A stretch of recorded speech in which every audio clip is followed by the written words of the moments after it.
Amandla! Amandla!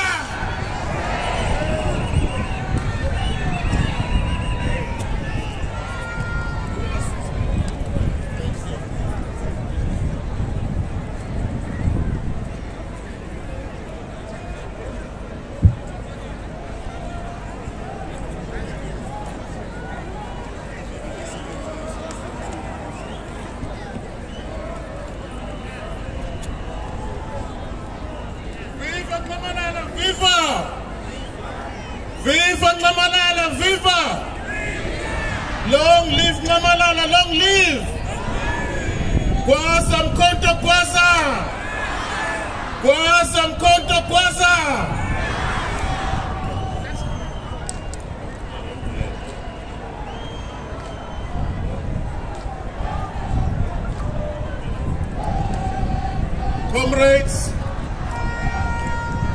Comrades, ngicela ngokuqala ngibingelela ubaba Nxamalala. Comrade, Gwaza Mkhonto Gwaza! Gwaza Mkhonto Gwaza! High discipline! High discipline! One command! One mission! Comrades, bengicela laba abaculayo ngalena kancane nje kuphela silalele uDeputy President. Bengicela commanders and umcimbi omkhulu kangaka. Siyabonga baba ukuthi uzile. Comrades, ngicela ngokuqala futhi ngibonge nina ngokuthi nize ni-sacrifice into eningi abe niyazenza nizelana namhlanje. Namhlanje usuku olukhulu kumkhonto wesizwe. Siqeda unyaka sikhona siyiphathi sizele. Happy birthday Mkhonto, happy! Happy birthday Mkhonto, happy! Namhlanje ke ilanga elikhulu thina siwumkhonto wesizwe la sizo celebrate khona umsebenzi sisiwenzile kulonyaka sizele. Uma ngabe ke nifuna ukunderstanda umsebenzi owenziwe uNxamalala umsunguli waleli qembu, kufuneka siqale ngokwazi ukuthi yini yenziwe ubaba uNxamalala esesehhovisi engakakhishwa. President Zuma had a lot of achievements in the office. One of his achievements, there was no load shedding under President Zuma. There was no load shedding under President Zuma. Secondly, President Zuma was the pioneer of BRICS. BRICS. Thirdly, President Zuma kwakhiwa ama-universities ngey'khathi zakhe eyisomongameli kwakhiwa ama-universities. Okwesine, i-rollout yama-ARVs ya-increase under President Zuma. Okwesihlanu, imali ezayifakwa ubaba uZuma kwi-education yayiningi. Ngizocela ukuthi ngiphilishe nalezinto ngi-elaborate kuzona. When viva President Zuma, viva! When load shedding reared its ugly head, President Zuma responded categorically by appointing suitably qualified engineers into ESCOM, and the CEO, Comrade Brian Molefe, was the man in charge. He was determined to end load shedding. We all know that the problem with load shedding, it is because the bulk of our electricity is generated by coal. Therefore, in order to control and minimize load shedding, you've got to control the price of coal. Uma ngabe i-price yamalahle singayicontrol, ngeke silwe ne-load shedding. when President Zuma left the office, there was no load shedding at all. Viva President Zuma, viva! There was no load shedding at all when President Zuma left the office. We BRICS. Ubaba Zuma he was instrumental. He was the pioneer ye BRICS. BRICS niyazi ukuthi before ibe khona besidlala iAmerica. Yonke into yenziwa ngedola. Mawufuna ukuthenga into ngisho la eLesotho noma la eBotswana noma eZimbabwe, you have to use the dollar. BRICS is an attempt to break away from that. BRICS yona eyenza sithole ama loans on ama terms are favorable to us. Ngoba inkinga ngeWest, the IMF, no World Bank, uma ngabe sifuna ama loans basinika ngama terms abo which are onerous and difficult to comply with. BRICS yona isinikeza ama loans ngama terms are reasonable, ngama terms that we can easily comply with. The other advantage of BRICS, siyazi ukuthi Iran produces the oil. The cheapest oil you can get in the world is oil from Iran. There is no reason why we should not be buying oil from Iran. Ubaba Mngqamalala was instrumental with BRICS. Our universities, Sol Plaatje University and Northern Cape Kimberley, the University of Mpumalanga, and Nelspruit as it was called, akhona lo ma universities namhlanje. Yayingekho university eKimberley qala, yayingekho futhi university eMpumalanga. Namhlanje akhona lawo ma universities akho Baba Zuma, Mngqamalala nangehleli. Kwaphinda lapho eKZN kwakukhona a Higher College of Education, iAdams College. Ubaba wenza substantial renovations kuyona, kwaze kwakhona nama blocks amasha. Wasebenza uNqamalala, wasebenza ku-education uNqamalala. Emva kwalokho sisakhuluma ngezakhiwo nje ezibalulekile ezafakwa uNqamalala. Esinye was the High Court eMpumalanga. Yayingekho iHigh Court eMpumalanga. Namhlanje kukhona iHigh Court, kuhlala amajaji amakhulu kabi. Mina angiselona ijaji ngaxoshwa. Angiselona kodwa yahlala amajaji amakhulu lapha eMpumalanga. Viva Nqamalala, viva! Enye i-contribution enkulu enziwa ubaba uNqamalala se-office. Sasinenkinga ye-AIDS, HIV and AIDS, abantu bebefa left, right and center. Uhulumeni wayekhona ngaphambi kababa uNqamalala wayethi hayi ayikho inkinga, sidla ucarrot no beetroot sizophila soba ngcono. Kwangena ubaba uNqamalala e-office kwawa ne-roll out yama ARVs. Something. Long live Nqamalala, long live.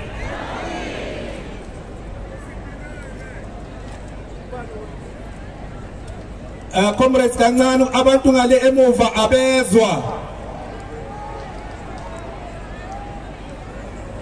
Lungisa mlungisi. Lungisa mlungisi, abantu bezwe ngale emuva. Ngiyazwakala comrades ngemuva. Akuzwakali.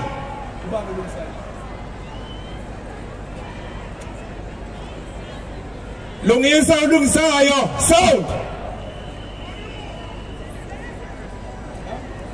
Akakhuluma selungisile. Sharp, but you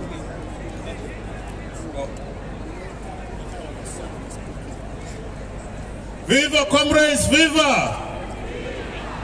Waphinda ubaba uNqamalala. Abantu bakithi befa HIV and AIDS. wafika wa-increase i-rollout yama-ARVs engakangeni e-office kwakuthiwa abagulayo abane-HIV and AIDS abadla ubhitruthi nocarrot. Wafika ubaba wayishintsha yonke loo nto wafaka imithi basinda abantu bakithi. Those are some of his achievements. Kwi-education kwezemfundo ubaba uNcamalala wafaka imali eningi kwimfundo, iningi imali engena kwi-budget yezemfundo ngoba ubaba uNcamalala uyabelieve kwimfundo. Indeed, there is no self-respecting country that does not invest in education. Kodwa kuthema sekuhamba ubaba uNcamalala imali esiyibonayo namhlanje engena kwezemfundo ama-budgets bawehlisile. Imfundo isiyinkinga kakhulu ebantwini bakithi abampisholo, especially abantwini abangasebenzi. Kwakubaba uNcamalala wa-introduce i-concept ye-free education le amanye amaphathi segijima nayo namhlanje ezife into yabo. Long live Baba uNcamalala, long live. Siyabonga Baba uNcamalala. These are some of our achievements eza noBaba uNcamalala. And ngeke ngikwazi, I cannot do justice to today's presentation without highlighting our achievements eziwa uBaba uNcamalala esese office. Obviously lezo zinto zamenza uBaba uNcamalala wanyama nempana. Abangamfuniyo baqala bamzonda kwathi unjeya. Thina kasona iphukuphuku ngeke thina sidlala belungu. Siyazi ukuthi Baba uNcamalala bamxosha ngoba ngalezi zinto lezi sengiyibalile bengafuni bricks ngoba befuna kube ne-load shedding njengoba isekhona namhlanje ngoba i-load shedding siyazi into yamabomu. Utheme ephuma uBaba uNcamalala e-office kwangena uMr. Cyril Ramaphosa. Underline Mr. Cyril Ramaphosa. Wangena ke njengoba esekhona namhlanje. Uthe ngene office, he was determined to undo everything that ubaba had done before him. NgesiZulu ngolimi lwesintu, he had a clear agenda ezobhidliza yonke into eyakho ubaba uNcamalala ngoba wayengayifuni. Sesiyabona ke manje ukuthi ungene nje lapha e-office ene-agenda ethunywe obasi bakhe abelungu. Theme fika kungakhali inkuku kabi isikhathi esingakanani yabuya i-load shedding. As soon as Ramaphosa took over, the load shedding became the order of the day. Uvuke ekuseni ungekho ugesi noma uvuka ukhona uphele emini ugesi. Mangabe ungaphelanga emini uthi uyofika ekhaya ebusuku ufike ngobumnyama. Nakho umsebenzi kaRamaphosa wacisha wonke umsebenzi omuhle owenziwa ubaba uNcamalala. As a result of the load shedding eyaqhubeka iminyaka ngeminyaka, abantu abaningi baluza imisebenzi, especially small businesses bayiluza imisebenzi abantu.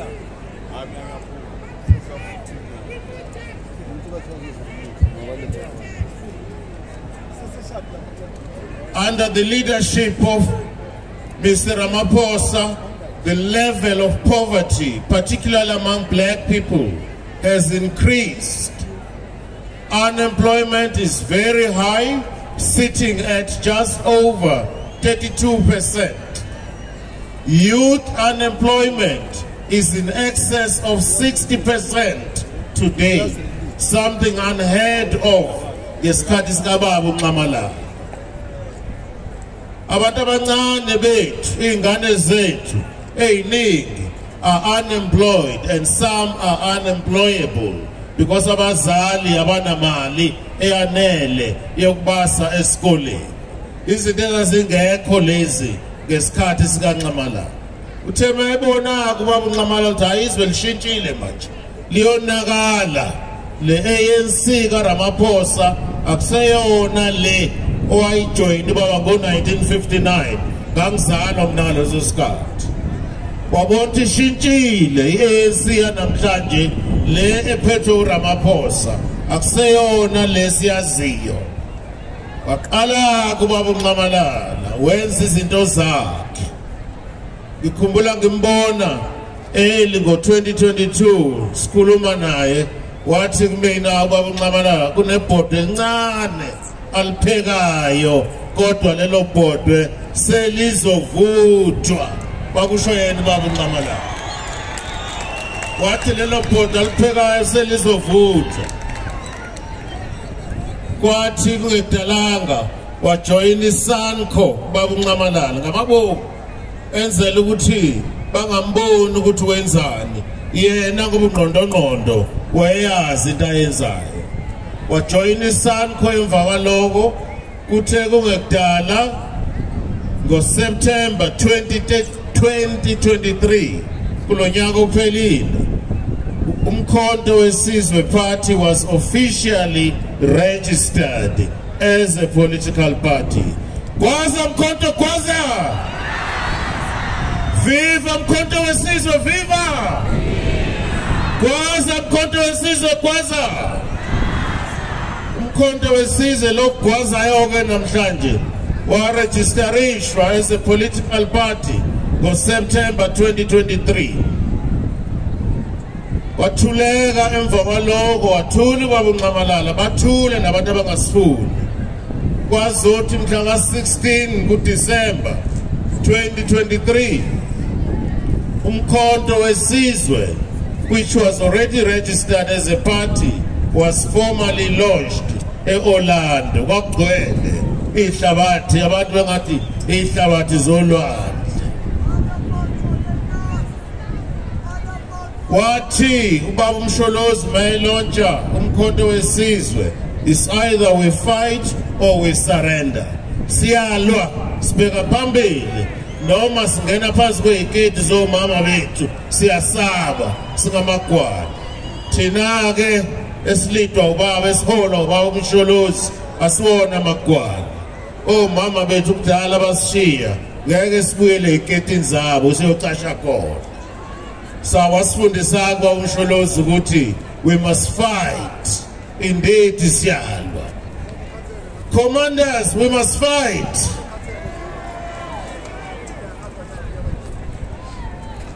Emva konyaka ke manje sesicelebrate unyaka wokuzalwa. I-theme yalonyaka ithi 1 year into reclaiming our future. The first year, this is the first year la sesireclaima khona i-future yethu whereby we're going to take our rightful place. Mhla 29 kaMay 2024 ihistory yenzeka saqopha umlando eMzansi Afrika. Sayokhethwe sawina ngamalengiso. Kwaza Mkhonto kwaza! Sayokhethwe sawina ngamalengiso. We won the election with flying colors. Everybody knows that, so much so that we all know that the results of the election were rigged. There were 25 political parties in South Africa, including the MK party, that complained about the results of the election. There were 25 parties. Some, of course, gladly welcomed the results of the election.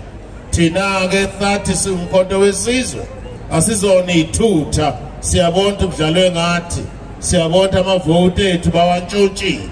That's why kusenecala namhlanje lisaqhubeka lelo cala ezinkantolo. Ngesilungu we broke the back of the ANC. sayishaya i-ANC yalala phansi ukulibona iselesele malishayiswe imoto seliflat kanje. The ANC had a majority before the election. The ANC lost its majority after the election. ANC lost 71 seats in parliament. We have 58 seats in the National Assembly. Viva MK, viva! The MK has 58 seats in the National Assembly, namhlanje, and 5 seats in the National Council of Provinces. That's a huge achievement for a party and a new kid in the block. This forced the ANC to form what is known as the Government of National Unity, so-called Government of National Unity. It's so-called Government of National Unity because at best this is a coalition. The DA is controlling the ANC under Ramaphosa, under the banner of a GNU. We all know this is an alliance of blue lights. We are not going to be part of the Blue Brigade, Blue Lights Brigade. Kumkhonto wesizwe.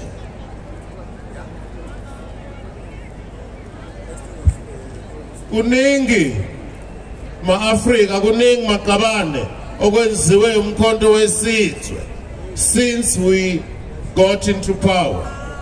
Cela kuyi-highlight kafishane nje izinto esizenzile. Since inception, umkhonto wesizwe party has grown. Uyakhula nanamhlanje. 5 weeks ago ngangise Hammersdale, where we welcomed more than 300 new members. They came in the main from other political parties.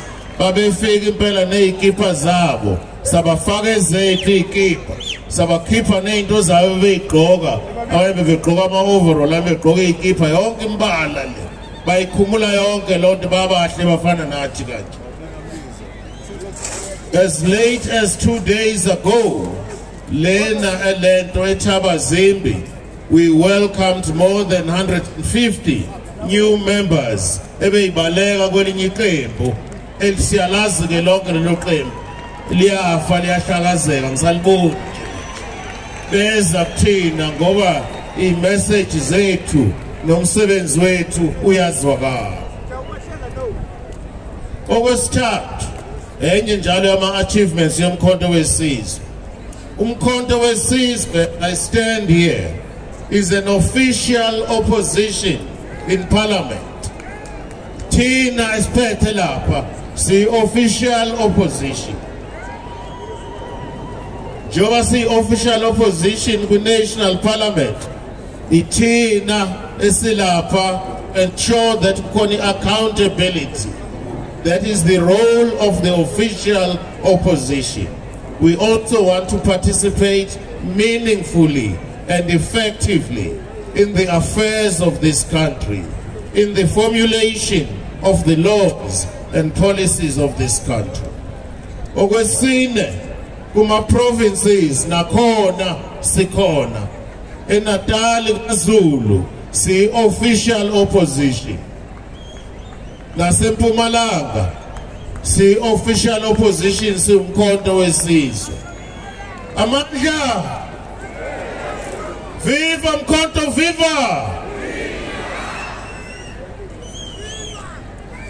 Okunye ma-Afrika kwathi mhla ka-26 kaSeptember kuwo lo nyaka ophezulu kwa-adoptwa i-constitution ebesingenayo siwumkhonto wesizwe.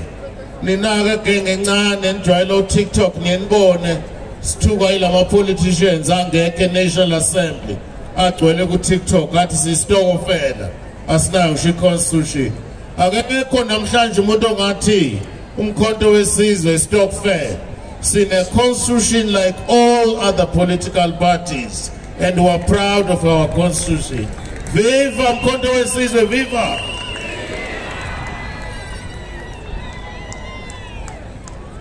okunye enye achievement I think ka-6 or ka-7 le sibancane singaka siwumkhonto wesizwe sesifike kuma-by-elections sesiwine amawadi amabili kuma-by-elections sawina iwadi yokuqala eRustenburg Ward 45 in Rustenburg we won the by-election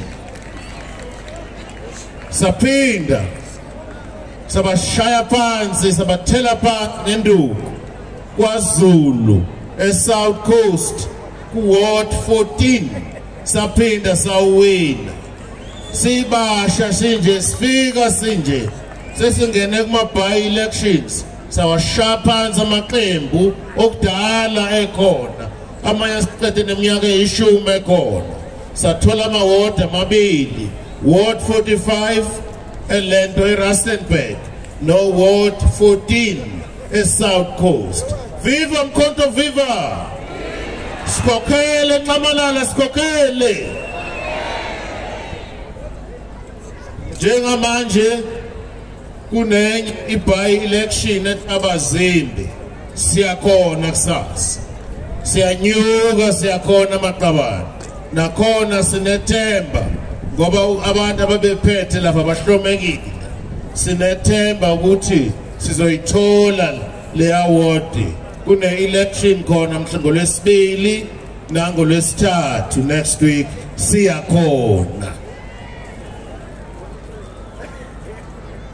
Enye i-achievement yethu siwumkhonto wesizwe sesisebenzile silwela i-Black Unity wathi baba wethu uNxamalala i-Black Unity balekile kuthina ngoba singabantu abamnyama namanje niyabona singamaphatha amaningi we are disintegrated so for us we must take a lead to ensure that there is Black Unity. To that end, in Parliament, we work with other progressive formations. Ukhona iphathi engiyithandayo lapho kuthiwa i-ATM among other progressive formations, ne-NCC, okuthiwa i-National Coloured Convention. Izibelwela ama-rights, amalungelo, abantu bangama-coloured, kodwa we're talking exactly the same language. Again, ilento yethu umkhonto wesizwe we want to convener that progressive caucus which is meant to unite abantu abamnyama. We should be uniting abantu abamnyama not just in Parliament. Kufanele kodwa sibahlanganise abantu abamnyama babumbane nangaphandle kweParliament. Abelungu bahlangene namanje mabili kuphela amaphatha abelungu i-DA amadada bese kuba ile gang ontamo olukhulu phela. I-achievement ma-Afrika sengeyokugcina le. Today as I stand here we regard ourselves as a progressive party, a progressive liberation movement, a progressive formation whose task is to liberate the oppressed African people. When I say African, I'm using that term generically. It includes people of African descent, it includes South African colors and South African Indians. Viva Mkhonto, viva!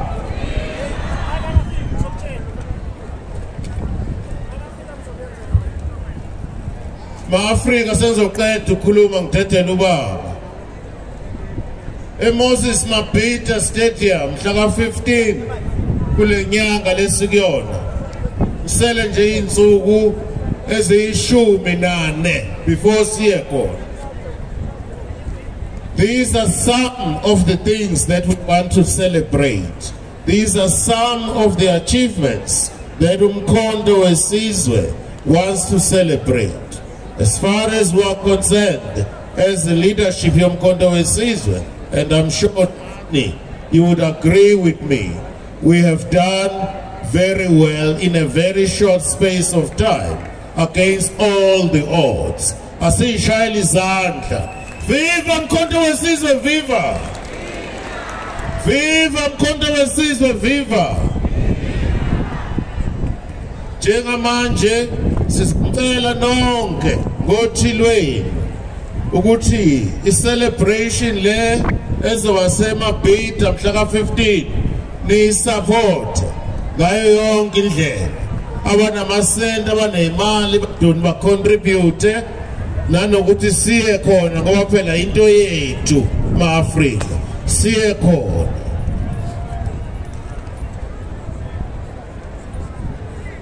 Ngizocela ke ngaphambi ngihlale phansi ngibonge abantu bala kunendawo ngokuthi basivotele baphume ngothi lwabo and voted for us. Were it not for your votes, I would not be standing in front of you talking about our achievements as Umkhonto weSizwe, which achievements have taken place within a very short space of time.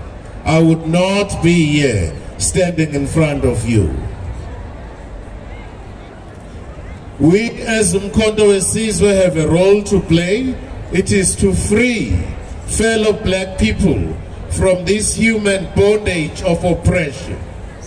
We have to free our people from the human bondage of oppression. We have to improve the quality of lives of our people. We must make sure that our land, which belongs to us, we must make sure that our vast mineral resources are nationalized and they belong to the state, and those resources, those mineral resources, are shared equally by all South Africans. Umkhonto weSizwe will make sure that jobs are created for the benefit of everyone in this country, especially the youth, whose unemployment rate is very high. Ngizophetha ngokuthi baba Nxamalala sikhokhele. We want to achieve as Umkhonto weSizwe zonke lezi zinto, sifuna ukuqhubeka sibheke phambili. Usekhona baba, uqinile, usesharp ngengqondo. Sicela usikhokhele, usinikeze guidance, useluleke Nxamalala, usikhokhele.